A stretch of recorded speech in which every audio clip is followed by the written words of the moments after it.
All right, guys, how is it going? We're back with another reaction video, and this time we're going to see why Finland and Denmark are happier than the US. So, as always, the original video link will be in the description section down below. And go show the original channel some love. It's called CNBC Make It. Go over there, check their stuff out, subscribe. So, let me switch my screen over. We're going to jump right into this, find out why Finland and Denmark are happier. I'm assuming part of it's the education systems perhaps better, maybe the healthcare, I'm assuming. So I don't know. We're gonna find out what this learning experience is all about, right, guys? What makes me happy is I think I was definitely born happy, and then life happens. I'm getting a bit emotional here. I feel very happy. Very happy. I'm happier now than when I lived in New York, and I got paid probably twice as much in New York as I do here. Our happiness is kind of like quiet happiness, kind of a stillness. What does it take to be happy? The Nordic countries seem to have it all figured out. Finland and Denmark have consistently topped the United Nations' most prestigious index, the World Happiness Report, in all 6 areas of life satisfaction. How have they cracked the formula? And are the people there really the happiest? We're gonna find out, guys. The United Nations just named the happiest place on Earth. It is not Disney World. It's Finland. In 2019, the World Happiness Report named Finland the happiest country in the world for the 2nd year in a row. Denmark came in 2nd place after claiming the top slot in Netherlands, number 2015 5. and 2016. Year after year, Nordic countries like Norway, Iceland, and Sweden round out the top of the list. Enter Jeffrey Sachs, a professor at Columbia and the co-editor of the World Happiness Report. what do those countries have? They have a high level of prosperity, to be sure, but they're not the richest countries in the world by any means. The idea is a good balance of life. You don't have to get super rich to be happy, they believe. In fact, if someone's super rich, they look, what's wrong with that person? So they're not societies that are aiming for all of the effort and time to becoming gazillionaires. They're looking for a good balance of life. And the results are extremely positive. The annual happiness ranking began in 2012, but we can trace You know, measuring happiness. I feel like that too. If you're spending all your time working to get money and stuff, you don't really have a life because you're always working. So you don't really have time to enjoy yourself. So like you gotta have that balance. Yeah. Happiness back to 1971. It came in the inspiration of the country of Bhutan, a country in the Himalayas that many people know for its innovation of attempting to measure gross national happiness. Globally, a standard for measuring success and productivity is gross national product. Bhutan had the bright idea of trying to measure happiness. Measuring happiness is a fairly complicated business. First of all, we need to understand what happiness means. It means the satisfaction with the way one's life is going. It's not primarily a measure of whether one laughed or smiled yesterday, but how one feels about the course of one's life. Meet Mike Viking, happiness researcher and CEO of the Happiness Research Institute in Denmark. There's a lot of factors that impact happiness, everything from biology to income levels to the city they live in. But I think the best predictor we see in the data of whether people are happy or not is whether they're satisfied or happy with their relationships. So do we have somebody we can rely on in times of need? Do we have somebody we can share our hopes and worries with? These 6 categories help account for the differences in life satisfaction around the world. GDP per capita, healthy life expectancy, freedom to make life choices, social support, we don't have generosity, that here. And absence of corruption. Absence of corruption, we certainly don't have that here. I think this is one of the more corrupt nations. Generosity, well, we don't have that either. People are assholes in America. Not all of them. Obviously, everybody's going to be different. Social support, again, we're lacking there. Freedom to make life choices. Well, most people are slave to the time clock and they work all the time. They don't have free time. So we don't have that there. Healthy life expectancy. I'm not really sure. I would assume as unhealthy as Americans are on all the junk food that we eat, probably don't have that there. And GDP per capita, I think that's the money that we have, which I think America's okay there as far as that, but most of it gets spent on the government wars. So it's not really spent on the people. So do we have that as well? I don't know. So we're not doing so good here, guys. We need to take after the Nordic countries. On average, richer countries are happier. On average, richer people are happier. But once we get to a certain level of income, additional $100 a month is not going to impact how people feel about their lives. So with money, like with everything else, we see diminishing marginal return. Money takes the bills away. I don't know why I'm bringing up this quote because it's extremely corny, but there is a Kanye West song in which he says that having money is not everything, not having it is. And I do think that's true in the sense that when you don't have it, it's all you worry about. And when you do have money, you can actually worry about other stuff. Happiness also seems like this elusive thing. We have two words for happiness in Danish. So we have lykke, which is the elusive thing, the thing you experience once every blue moon. And then we have to be glad, like the word glad, which is different because it's more down to earth. And you can be glad despite the fact that it's not anything special. It's no special day. Lykke seems like this elusive thing that you can't quite chase. To be glad is more like our mindset. So I feel more like I choose to be glad at times rather than sort of trying to chase happiness, because that seems like it's never going to happen that way. It's a very good point. Maria lives in Helsinki with her husband Duke and her 2-year-old son Luca. Wow. Aha, yes, there it is. There it is, little monster. Finland is the best place to have kids. When you go give birth, it's almost free. We stayed in the hospital 3 full days as a family. We had our own family room and we got like meals and support and help and everything. Nice. And the bill was about 300 euros in the end. It's basically like living in a hotel. It's not bad. In Finland, new mothers receive a free baby box jam-packed with 63 items to help with the baby's first year. We don't get that. You don't have to buy anything for the first 2-3 months. Of course, diapers and stuff like that, but basically. And also, you can actually put your baby to sleep in that box. Our baby, actually, Luca, slept in the box for the first month. Finland, along with the other Nordic countries, offers generous parental leave. Anu Partanen, author of The Nordic Theory of Everything, spent 10 years as a journalist in the US before returning to her home country, Finland. She's also a mother. In Finland, you get 10 months of paid parental leave, out of which about 4 months is set aside for the mother and 6 weeks here, I think. The baby is born, and then father can keep 9 weeks. Yeah, typically, both fathers parents stay nothing. home for the first 3 weeks. They share the rest of the time until the baby is 9 months old. A parent can even stay home. I got lucky this last time. Everything was shut down because of COVID, so I wasn't actually working. So I actually did get a lot of all the time. I'm actually a stay-at-home, full-time stay-at-home father right now. But yeah, we usually don't. Like if I had a full-time job, I might have got a couple days. That's maybe, obviously they let me go see the baby at the hospital and stuff, but I wouldn't get nothing more than that. And a female, I believe, only gets 6 weeks. Until the child is 3 years old and keep his or her job.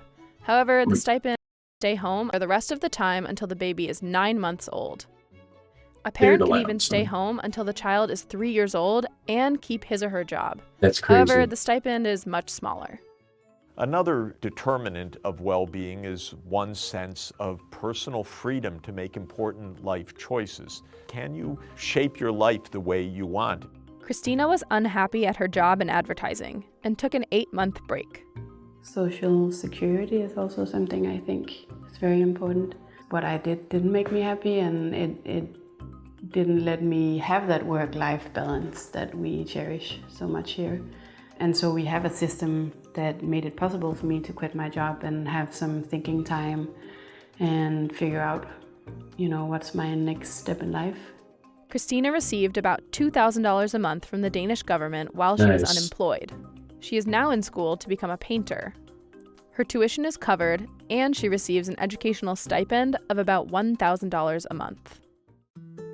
Two of the biggest perks of life in Denmark and Finland are free education and free healthcare. I knew that, yeah. Income taxes are not at all as high in the Nordic countries that Americans tend to think. However, overall, it is completely true that the Nordic countries collect more taxes in general than the United States does. In Finland and the Nordic countries, there are higher taxes on consumption, like eating in restaurants and buying jeans. But the thing that I think a lot of Americans forget is that the Nordic people are happy to pay those taxes because they get services in return. Daycare, great public education, it includes your college, tuition free, it includes healthcare. All of those are included in your taxes. When Makes the a big news difference. hits that Finland is the happiest country in the world, I think most people kind of reacted to it like, what are they talking about? We don't think of ourselves as very happy because it's dark and gloomy in the winter and whatever. It's easier for Finns and Danes to shape their lives because the government supports so many of their basic needs. The American dream is probably more alive in Denmark. The perception of freedom is probably also a little bit different. Wow. It seems like in the US, the feeling is you have to be protected from the government and you have to have freedom from the government. I think in Denmark, the sense is that the government protects you. People trust other people. You leave a bag in a restaurant in Finland, you're pretty sure you're going to make it back and the money is still there. People even leave babies parked in strollers outside coffee shops while they run errands. And I think partly the Nordic society cultivates that trust simply by providing basic services for everyone. So there's much less poverty, much less I gotta go back. You cannot do that here in America. They will call Child Protective Services. You can't just leave your baby somewhere. That's crazy to me. I don't know. Wow. People even leave babies parked in strollers outside coffee shops while they run errands. While they run errands. And I think partly the Nordic society cultivates that trust simply by providing basic services for everyone. So there's much less poverty, much less feeling of injustice, inequality, crime. People get the education they need, they can have a job, they can work, they don't have to struggle in life as much. There isn't super wealth and there's absolutely no super poverty. Everybody participates. It turns out it leads to a wonderful kind of life and one that is expressed year after year as making these countries the happiest countries in the world. Nice. Monica and Alex are expats who live in Copenhagen with their 2 teenagers. Alex is originally from the UK, and Monica is originally from New York. What else do you need? The olive oil and balsamic vinegar. Where's the glory? We originally came here expecting to stay only 3 years, but it was so good. I've been here 9 now. It's also safe. And this comes back to the community and the trust. We can let our kids go out. And we do not have to sit here being really worried that, are they going to come back? Are they safe where they're going? Do we have to go pick them up? We still worry, of course, but it's just very different. There's still this very strong sense of family, friends, community. Balance is the formula for happiness. Aristotle had it right when he launched the study of happiness 2,300 years ago. According to Aristotle's golden mean, good behavior lies between 2 vices, excess and deficiency. People who pursue only money and say, I'll be happier the richer I am, turn out to be less happy. Right, yeah. I think having nice surroundings is a part of happiness, but I also think it needs to be linked with something that sort of resonates with you on a deeper level. You gotta have your free time, guys. Do not become a slave to the job or the workforce. Get your free time in. For sure, that's something that I've definitely learned.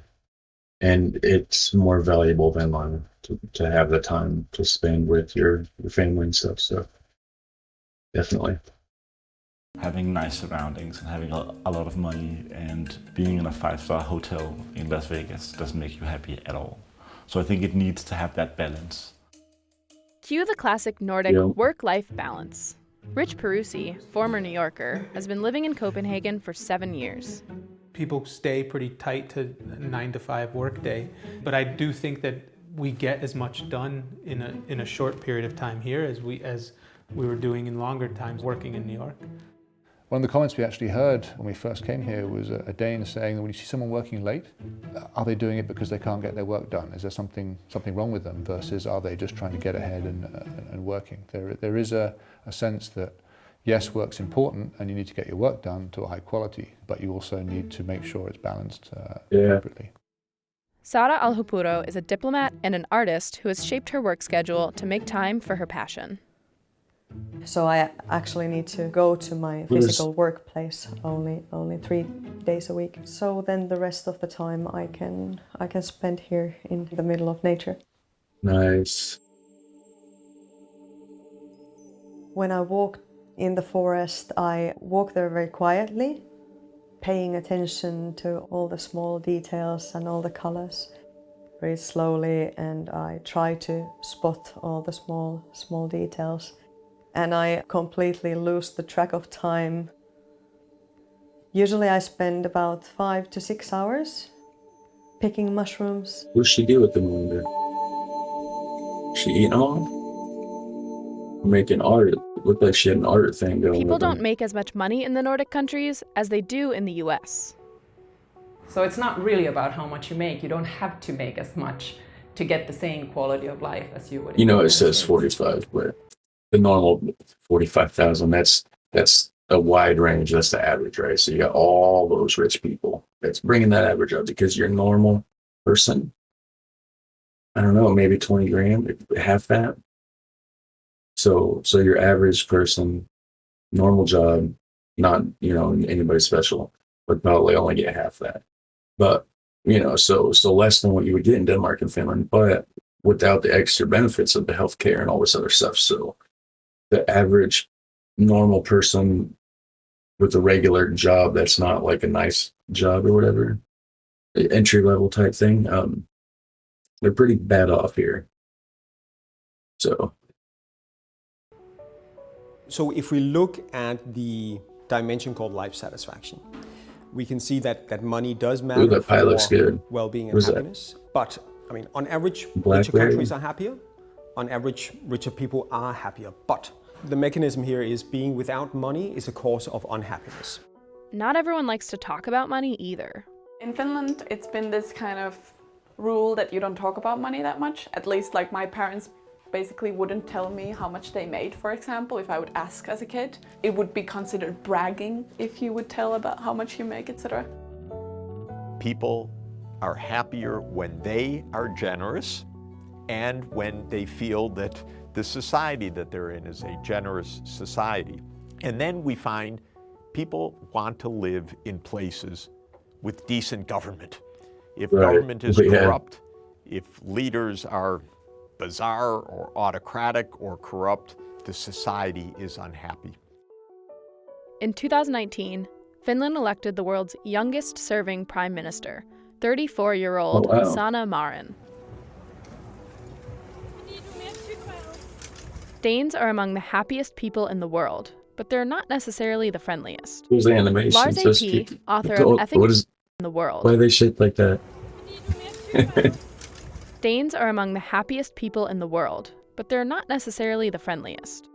Lars A.P., author of Effing Flink and founder of the movement of the same name, wants to change that. So Effing Flink is a national movement. Our prime goal is to take Danes that are among the happiest people in the world, but also being the friendliest people in the world. Why are we doing this? Well, because friendliness and positive human interaction means so much to us. Science shows us that. And so we're trying to do that in all sectors and all realms that we can think of. Finland and Denmark both have populations of less than 6 million people. The US has over 330 million people. The Nordic countries are pretty homogeneous too. Do population size and diversity affect happiness? a lot of countries with relatively homogeneous population similarities among people ethnically or in terms of religion and so on are not very happy, so it's no guarantee. And on the other hand, it's possible to have a lot of diversity and more happiness. Our northern neighbor in the United States, Canada, ranks higher. Yeah, I think that Finland is probably one of the most homogeneous countries in Europe. Still, we have recently had quite a lot of immigration, but I would say that still it is fairly homogeneous. I think it's funny because I kind of always, I guess, assumed that Danish society was kind of diverse, but then we went to see Dave Chappelle's show here in Copenhagen, and both him and the guy who he had with him as support kind of opened their show saying Denmark is so white, and I never really thought about that before, but then ever since that show I just think about it all the time. We've been having immigration for hundreds of years from all over Europe. I mean, in the 70s we had a lot of people from Turkey coming up, from Vietnam. We had people from Yugoslavia in the 90s, and Denmark has remained happy throughout that period. The 2018 World Happiness Report explores happiness among natives the and architecture. immigrants. It shows that when immigrants are happy, the countries are too. But if the country is already happy, new immigrants will experience increased happiness. Right. It shouldn't Makes sense. undermine happiness in the Nordic countries that there are influx of people born abroad. There's also a dark side to happiness. Like in Denmark, one of the biggest epidemics right now is stress and people being sick with stress and having... That they were going to say COVID. When is this posted? Just out of curiosity. January 9th, 2020. Okay, so it was before COVID was a huge thing. I think they were just finding out about it. All right. To leave their jobs and people... One of the biggest epidemics right now is stress and people being sick with stress and having to leave their jobs.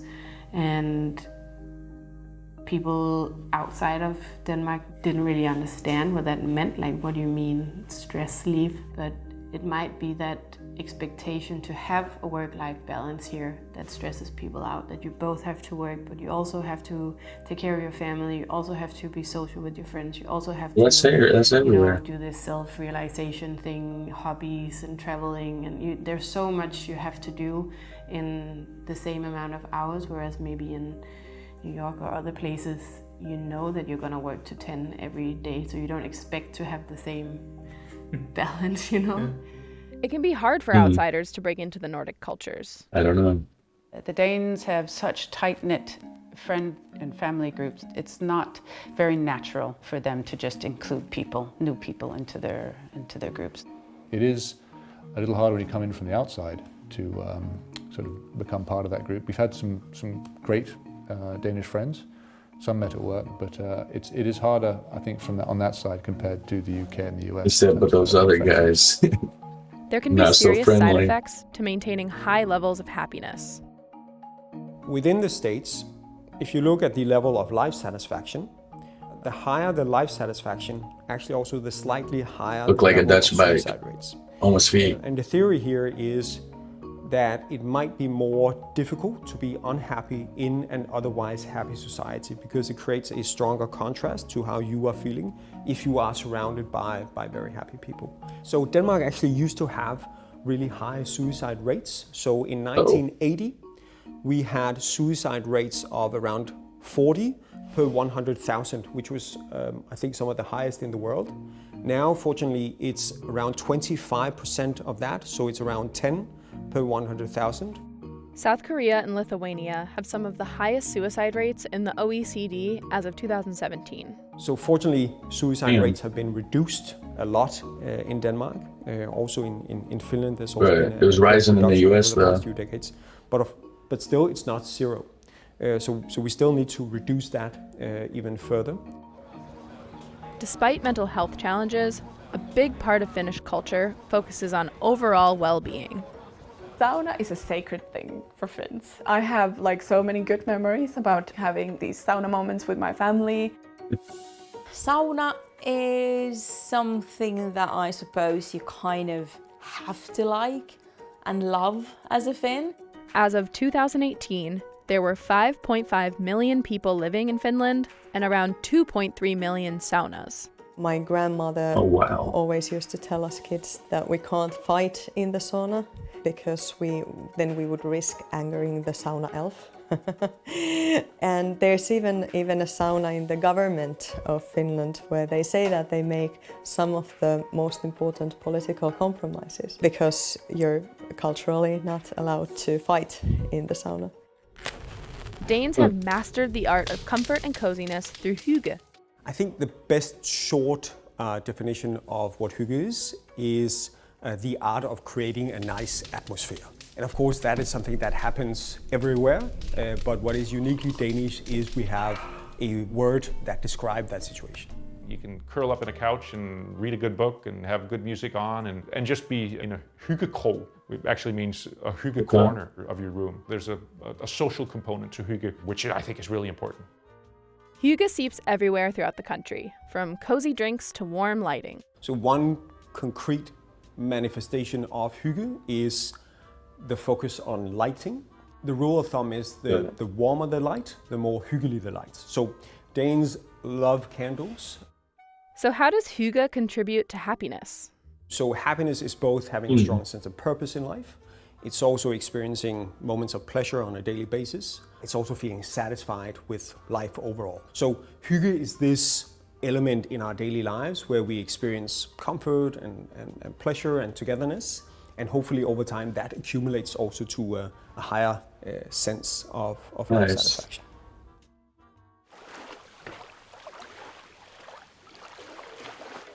Another way Denmark and Finland support their citizens? Paid annual vacation. Yeah. So in all Nordic countries, everybody has a right to paid annual vacation. It varies a little by country, but in Finland, for example, it's typically after you work 1 year for the same employer, it's 4 weeks in the summer and 1 week in the winter. It looks kind of like bowling, but 1 year for is a little by country, but in Finland, for example, it's typically after you work 1 year for the same employer, it's 4 weeks in the summer and 1 week in the winter, and everybody gets this.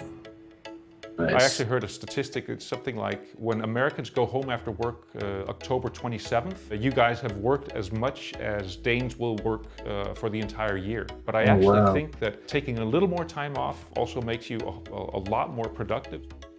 In Finland, it's traditional to spend the summer in a summer cottage, or mökki. We did have a summer house when I was little. It was something that my grandfather built himself during the 60s, I think. And we used to go there like all the time when I was small. A week doesn't go past during the summer when I'm not thinking like, oh, I wish we still had it. Traditionally, the mökkis wouldn't have necessarily electricity or running water. And usually most mökkis come with a lake or the Baltic Sea. You can go to your sauna and have a dip in the water. So in a Nordic country, the vacation time also serves families that if the parents stagger their vacations a bit, they can handle much easier the summer vacations for their children. And of course, then the family can spend time together. Maybe Finnish happiness is more like inside, you know, it's like inner peace or something like that, that it's not so open. It's like a balance. It's more balance, I think. So, ready. Was that a quiche? Ultimately, good. happiness is relative. If you think you're having more sex than your neighbor, then you're happier. We are social beings, we compare ourselves to each other. So there are social comparisons in salary, in terms of the houses and how successful we believe we are, but also in terms of sex. So what's one small way we can be happier today? For me, something that I've done which has made me happier is exercise. I think the saying no or being a tiny bit more selfish can make you happy. One step to improve your sense of happiness is go first. So you're walking down the street, someone else comes walking towards you. It might be just a smile. It might be just looking the other person in the eye, whatever it is, but go first with that, because you can't expect that the other person is going to do it. Don't be reactive, go first. In Denmark, we sometimes talk about the ABC for mental health. If you want to boost your mood, 3 sort of universal tips is doing something active, doing something together with other people, Bike and culture. doing something meaningful. So gather a group of friends, Magic go mushies. for a walk. That could be something that could boost your mood. Predicting the Those future on houses this are cool. is very Colors. difficult, unfortunately. Where will the U.S. be? It could be. I'm over here talking through it. This is Makes what we said. So gather a group of friends, go for a walk. That could be something that could boost your mood. Predicting the future on this is very difficult, unfortunately. Where will the U.S. be? It could be even worse than now. It could be much better than now. It's a matter of actually making choices for a better direction for the country, and one that is not guided by fear and hate, but one that is guided by a sense of It'd take a community bit and to common get that good. get that to turn around. So yeah, why Finland and Denmark are happier than the U.S. That does have a lot to do with the healthcare and the schooling, education, like I was thinking in the beginning, and then just the fact that everything's taken care of, so they don't have the stress or the worry that a lot of other places do have. They have more time to spend with their families. Yeah, man. America, we need to get it together, guys. We need to fix this stuff. So, well, anyways, guys, I'm going to get up out of here. As always, if you enjoy this content, hit like, hit subscribe. It doesn't cost you anything. It's completely free. And then I'll make it where you can see my videos. So, you guys take care. I'll see you in the next one.